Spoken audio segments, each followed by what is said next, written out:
Once they hate you and they recognize your scent, they will always hate you. There was actually one that jumped on my finger.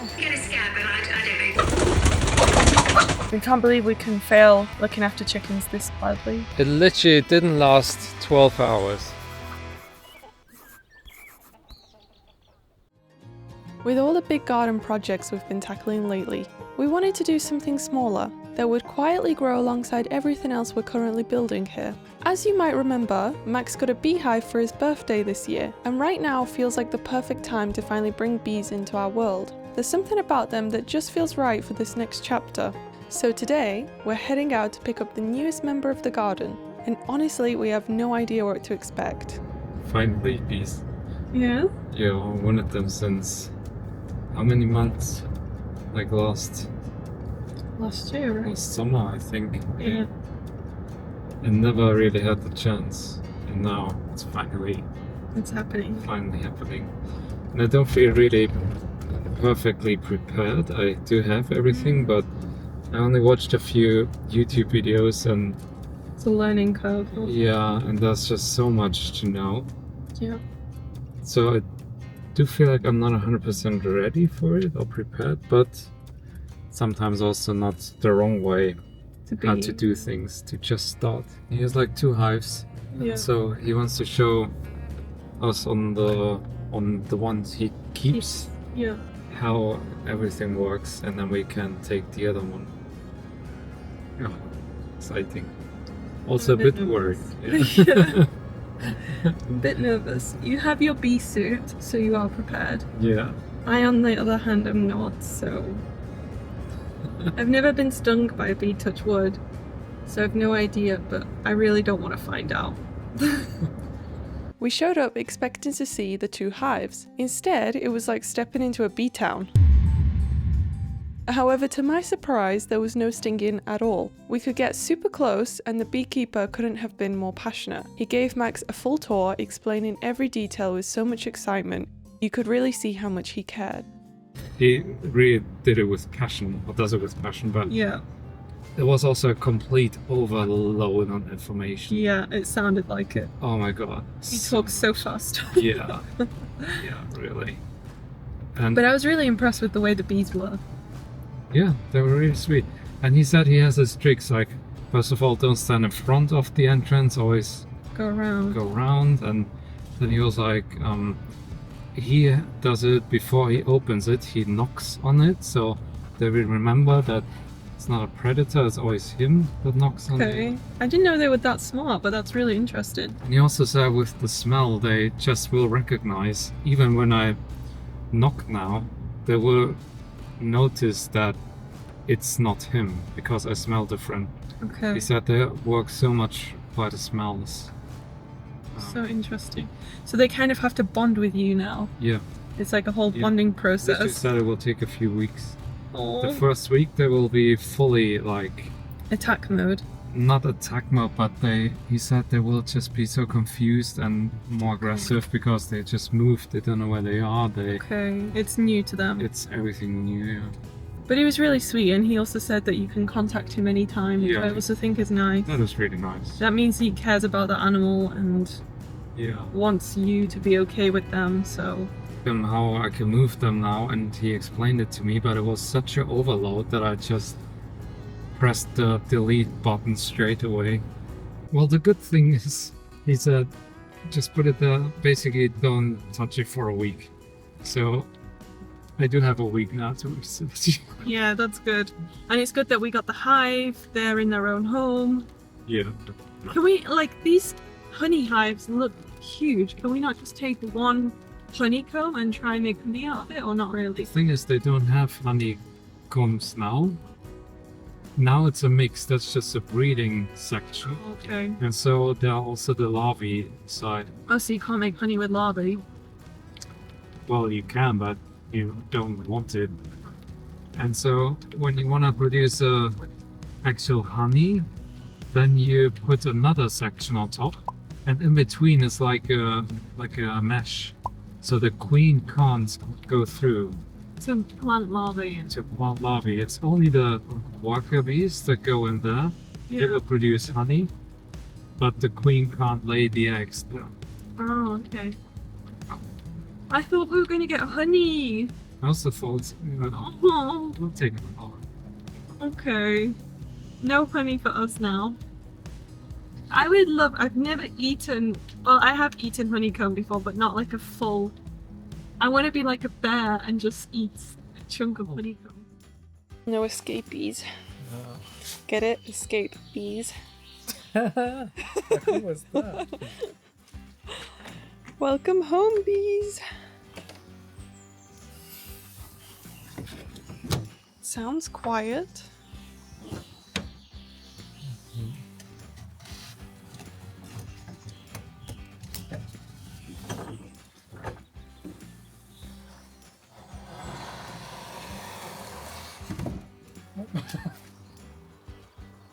Can you hear them?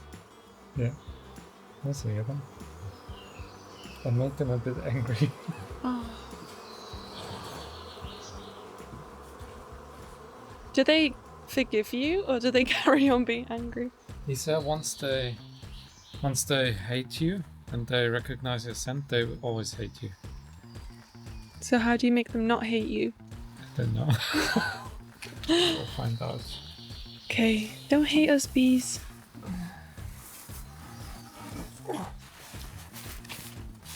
Let's go. I'm sorry. I think they're just a bit stressed. Hopefully they don't hate anybody. No, yeah. Just wear a perfume next time, they won't recognize the scent.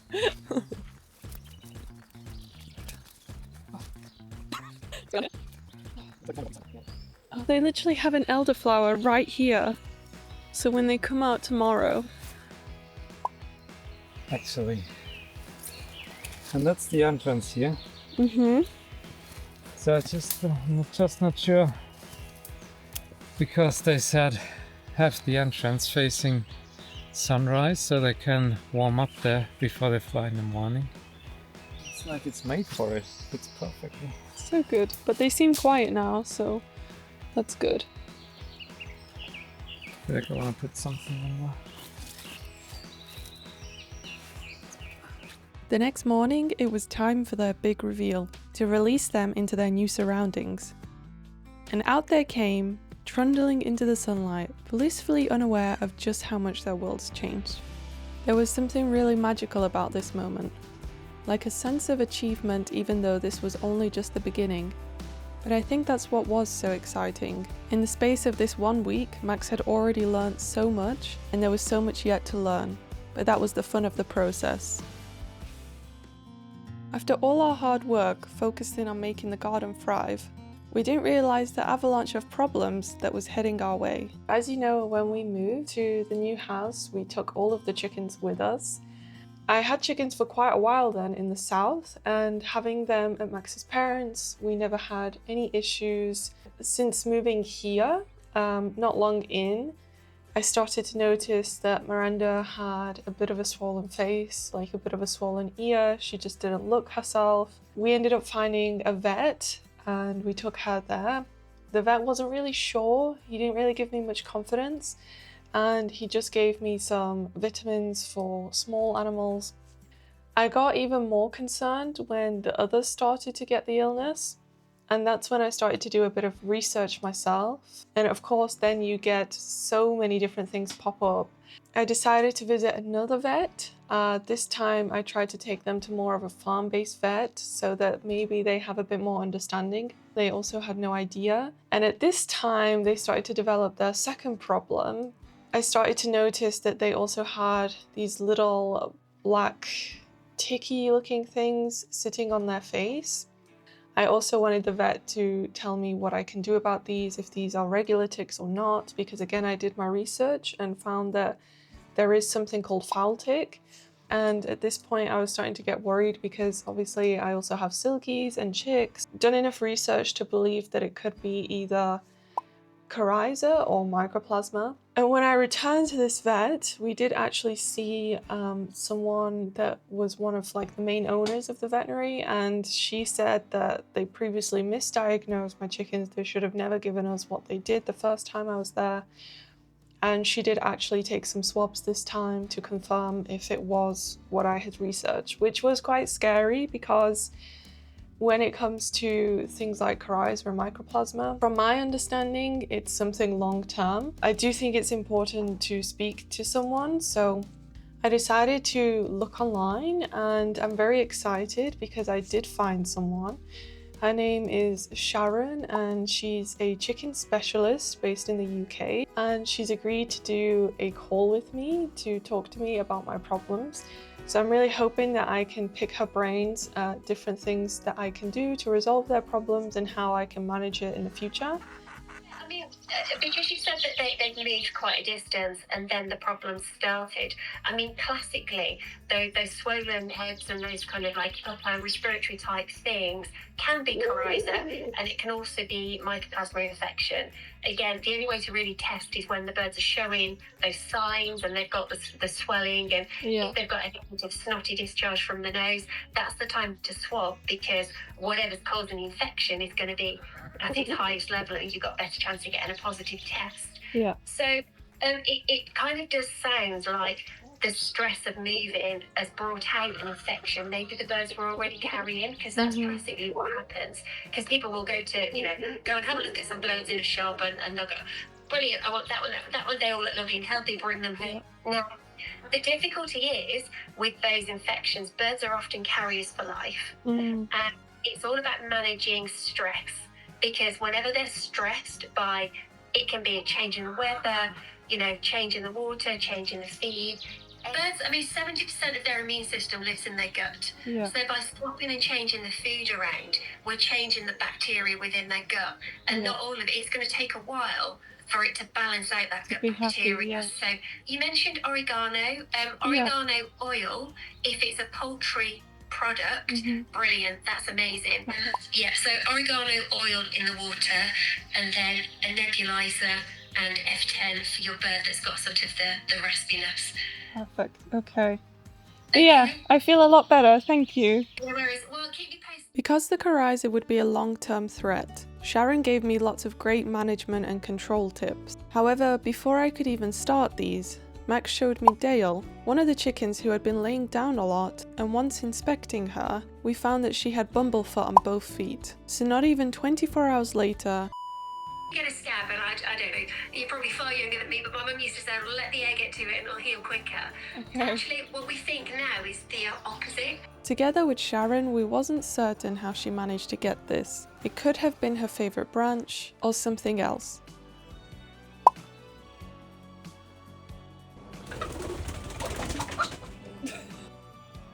But all we did know was this unfortunately was the final straw for my free-range dream, until we got everything under control. So the next morning we set out early to make some changes for the chickens. What a perfect day to build that chicken fence. We can't believe we can fail looking after chickens this badly. I mean, they literally have the best place ever here. Yeah, we really thought that if we leave them here, like, they have obviously the fence around the property, but they can roam everywhere. I know it's been a little bit difficult because we've been renovating, so we have been moving wood around. We've obviously chopped the trees down, so it's not completely perfect, but Sharon also said herself, like, it's not the most terrible place, and it seems like it could be some minor things that they just need changing. So today we are building them their completely own fence where they have food, water, shelter, dry ground, everything they need to get better, basically. Like normal chickens. Like normal chickens. Chickens don't actually need as much land as you think, because I really thought if we let them roam free, I always wanted free-range chickens, that they would be the happiest, but she said that sometimes it's too much for their own good. So the plan is to use this corner because we've been checking out what's the driest land here, and it actually turns out this is the driest land, and they also have quite a bit of shelter here.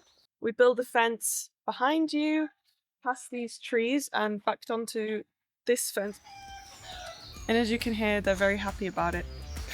Now, this definitely wasn't an easy job. We had some materials already because in the future we did plan on building them a coop, but for now this would only be a temporary coop. A, because we wasn't sure if this corner would be best suited for them, and B, we did dream of a more beautiful coop. However, this would do for now as a temporary solution. Regardless of its looks, I really hope that this would help Dale recover off her feet and not having to walk too far. Sharon mentioned I was quite lucky to catch all the illnesses early, but I knew there was still a long recovery time ahead of everyone. Once we had something that resembled a fence, we headed out to get some extra bits and the treatment list from Sharon. We are back home after spending a whopping £100 on the chickens. I've got Epsom salts, Manuka honey, and then some vet wrap stuff. And we also got stuff at the hardware store to build a house, so they have a dry space to go to because it's been raining ridiculously. And I did see some garden houses which I think would make a really nice size, but I can't believe they're like just over £1,000 or almost 1,500 for one of these garden houses. And if you look at anything online where you're looking for a chicken house, I didn't realize this, you have to spend at least 300-400. Even one of these tiny rabbit houses, it looks like is at least 160. It's a good job I love these guys, and I just said to Max, I think we're gonna have to watch a documentary about how chickens are kept in conditions when they are for butchery, because I feel like I'm doing something wrong here, but at the same time I know that we're already giving the guys the best life they can have. Billy was up first. She got her feet soaked in Epsom salts, and with Max on holding duties, together we applied the treatment and bandages. She was not impressed.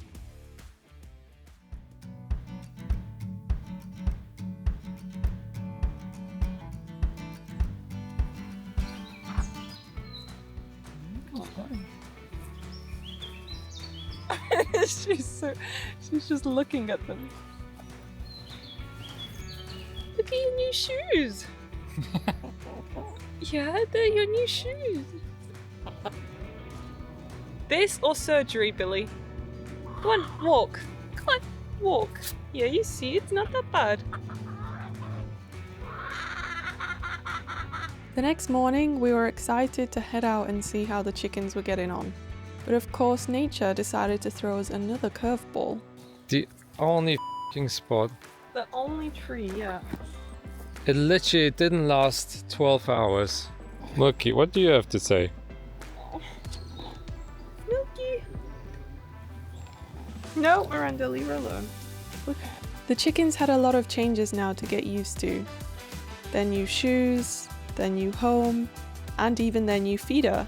However, back in bee world, it was an exciting time as we could finally open the hive and move them into their new home. They're still in the old hive where I bought them in, but it doesn't really have a honey section on top. The problem is they have different sizes, these frames inside. So I first need to measure them, build an adapter for my new hive, and then I can try to move them. I'm a little bit nervous. It's the first time I open them. I wouldn't say I have a lot of experience, not at all. So we're gonna see how that's gonna work out and if they are nice to me.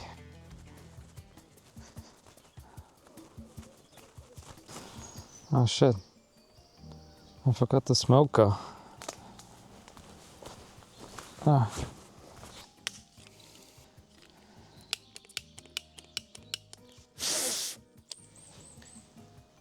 The smoker's job calmed the bees. The lighter's job start the smoker. Neither decided to work. I think that looks pretty good. Understandably, Max's nerves started to kick in, but he bravely returned to open the hive. They're actually quite active right now, which makes me a bit nervous. So the smoke is supposed to make them calm because they think it's like a bushfire, and then they hide in the hive, eat a lot of honey, and that makes them kind of calm. And so let's hope they're not gonna sting me then.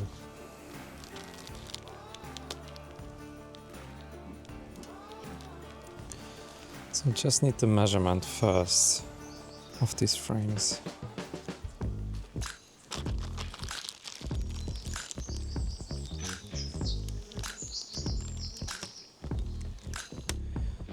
Oh wait, that could actually fit. 80, 48. I do think that should fit in mine. Come on. 48. It fits. How good is that? So I can just, at the old one, I can just take the frames out with the bee and the larvae and just put it straight away in my new one. That is a lot easier and less stressful for the bees. The main difference is the old one has only the bottom element, and then the top element, that's for the honey production. Because down here will be larvae inside, and you obviously don't want that in the honey. What a success. A less nervous and more excited Max headed back to swap over the hives. Putting them in this new hive meant that we might potentially still get some honey this year, or for the most part that they can at least start building for themselves. This one here is really full. I'm so glad they fit. Yeah. Wow. So that's where the larvae must be, right? Yeah, these ones are a lot fuller. And when they're closed, then they are full and have the larvae inside. There was actually one that jumped on my finger, and then the other ones were following and just attacking it, or like stressed. That's a good idea. And just as we were finishing up, something very exciting happened. And that's the queen. And he said that he didn't mark her, but she is actually marked. She has a little white spot. Learning how to take care of animals is quite tricky along the way, whether they are small and complex bees or big and stupid chickens. It's okay to make mistakes and to develop. That's how we all learn. As long as we do learn and care, then it will all work out eventually. Hopefully. Thanks for watching, and we will catch you next week.